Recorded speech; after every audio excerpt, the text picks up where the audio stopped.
Hey everybody, Sherry here, and today I want to tell you a little bit about myself. I realized that I've been posting videos for a while, and my husband pointed out to me yesterday that I haven't really done an introduction, and that's kind of a me thing. People figure out who I am. I just kind of drop in your life and start taking up space. So let's do this proper though. You've been seeing my videos for a little while now. I want to tell you a little bit about who I am, what I do, and why I'm here. So again, my name is Sherry Moore. I am a 50-year-old independent author who enjoys exploring the what ifs of life. I'm a total unapologetic nerd. Love stories. Hope that you're here to share yours with the community, the Broken Reality community as well. Your typical Gen X girl. Love sci-fi and mystery. Love space. Oh wow, Artemis 2, I completely nerded out. I had NAS TV on all the time during that mission.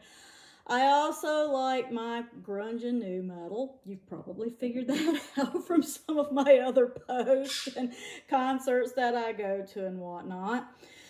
Just love exploring the what ifs of life. That's always fascinated me. I've always been a writer, and I talk about that a little bit more in some of my other videos. But just creating these stories, kind of exploring through fiction, that's kind of my thing. That's what I do. So, what was the big thing that kind of changed things for me? Well, like with most of us, it was COVID. It was a lockdown. Kind of made you reassess life, didn't it? Made you think. And add to that the fact that my father passed away during COVID, not from COVID. He actually had lung cancer.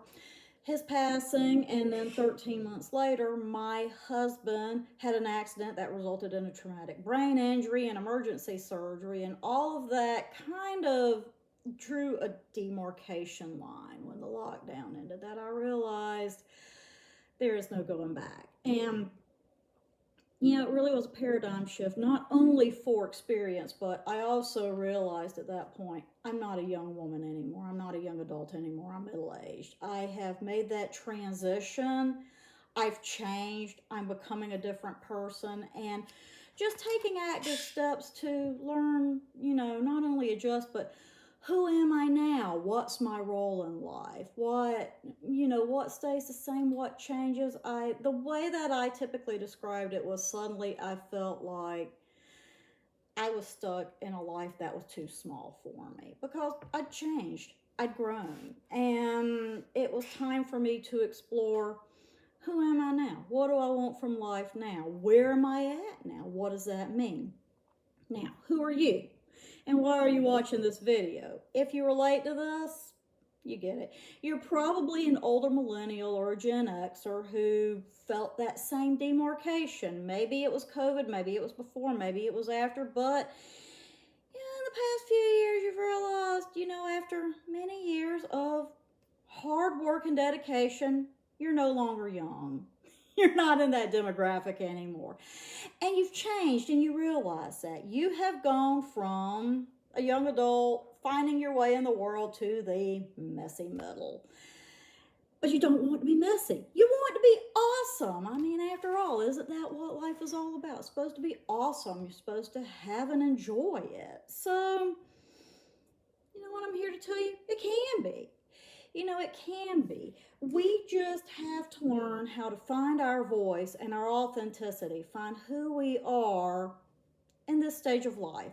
You change, you grow, you evolve. It's the nature of the universe's expansion, and that relates to you personally as well. You also grow and learn. Your paradigm shift, and that's okay. That is completely okay. That is completely acceptable. I would say if it didn't, you've got some serious problems. Really, you need to get help for that. I mean, you are supposed to change, you're supposed to grow. That's perfectly all right. So, my writing, it has shifted through the years. And, I've been writing for about 25 years.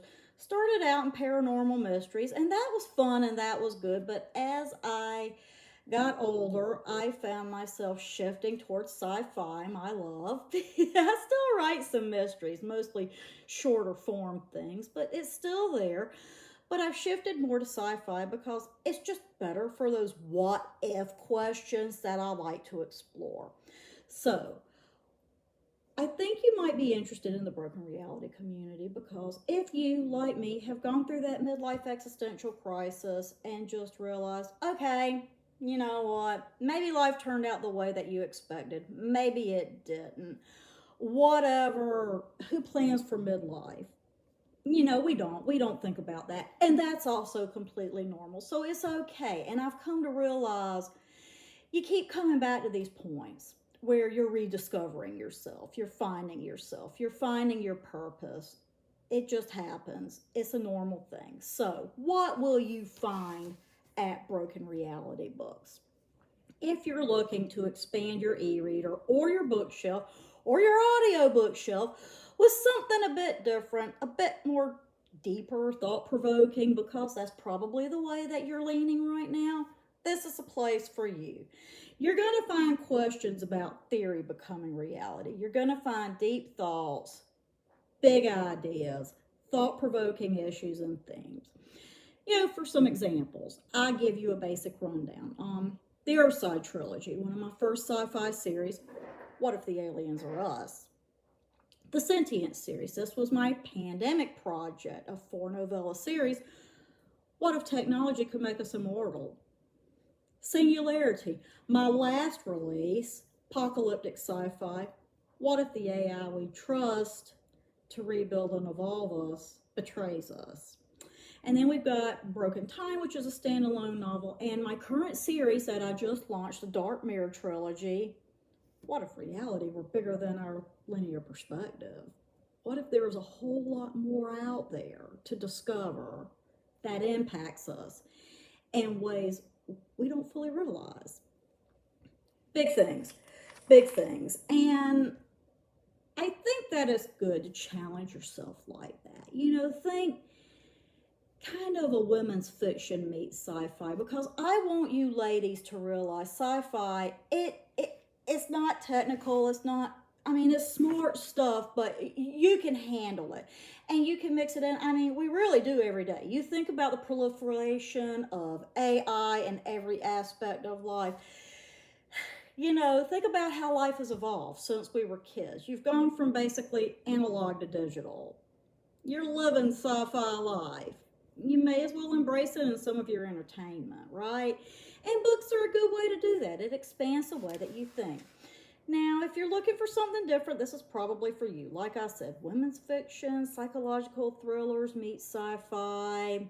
Maybe it's been done. I don't know. I do my competitor analysis and I have trouble finding that. But that's good, because that means if you're looking for something different, right here it is. And I'll tell you what you won't find here. My number one pet peeve as a reader: lone wolves. The person who has no family, few friends, they're isolated, and they just bust out and save the world. Now, you know what? We like our Harry Potters. We do like that, those unlikely hero stories. I just don't do that. I think it's been done enough. I think other people do that. And frankly, my reality, and probably your reality, is your life is full of relationships. You're not just gonna get out there without 3 or 4 people saying, "What are you doing? What's up? Seriously?" And we know that being in the middle between, parents' generation, if you've got kids, they're probably getting older, they might be launched already, you might be experiencing the empty nest, might be coming up on that. Maybe you're like me and you don't have kids, but you're talking about extended family. It's always there. The relationships are there. They're an integral part of your life, and they're an integral part of my stories.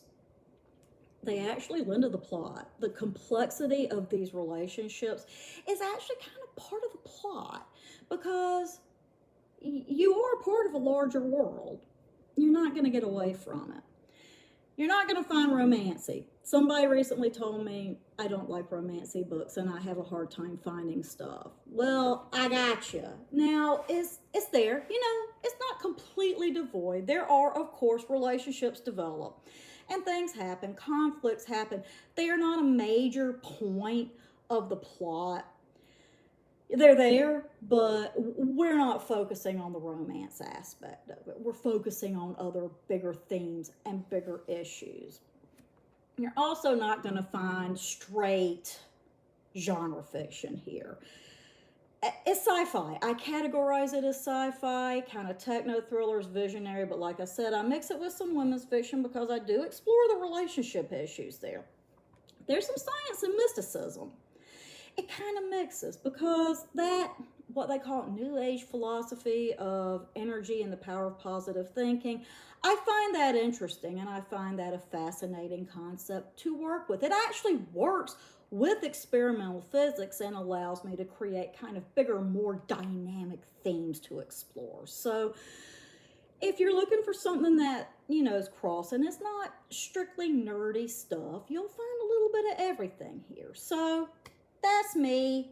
That's you. I'm hoping that you will drop by my website, sherrythewriter.com, the Broken Reality page. Check out some of the offerings. Just roam around, see what you got. Check out my books, check out my blog, check out my social channels. Give me a like, give me a follow, share it with your friends if they're looking for something a little bit different. Yeah, it's just one thing. You can read more than one thing and you can like more than one thing. And if you're looking for something that's a bit more broad, a bit bigger, and a bit different, and not some little beach read, but something that might actually inspire you to look at yourself a little bit and have some insights there about how to make your own life better, I got you. So with that, it's great to meet you. Look forward to seeing you around more soon, and we will talk again later. Have a great day. Bye.